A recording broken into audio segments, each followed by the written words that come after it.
Обычно с приблудившимися животными связаны самые разные истории.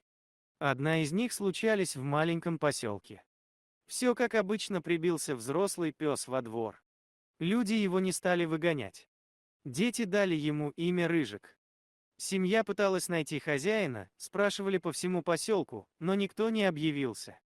Поначалу Рыжик боялся всех и пряталась при малейшем движении в его сторону.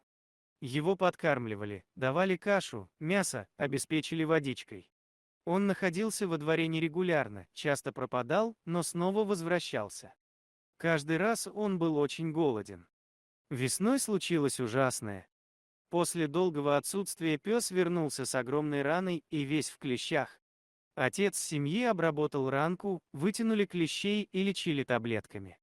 Во время восстановления Рыжик жил у них дома.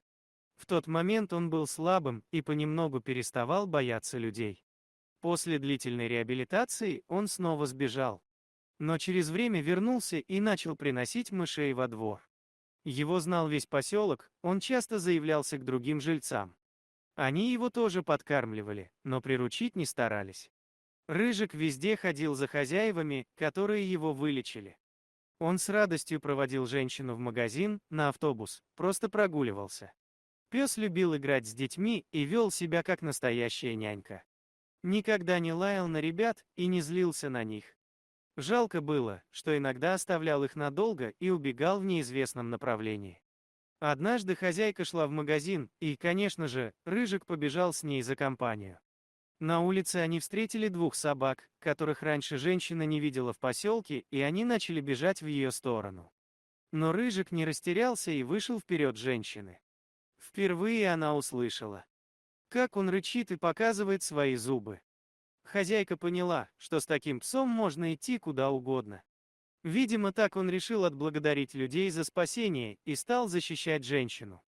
Она быстро прошла дальше, а спустя время Рыжик ее догнал, и они продолжили путь. Вот так в жизни все возвращается. Пес, который мог бы давно умереть, в знак благодарности в самый необычный момент проявил смелость и стал на защиту человека. Спасибо за уделенное внимание. Если вам понравилось видео, поставьте лайк, а также подпишитесь на наш канал и не забудьте нажать на колокольчик и оставить комментарий. До новых встреч!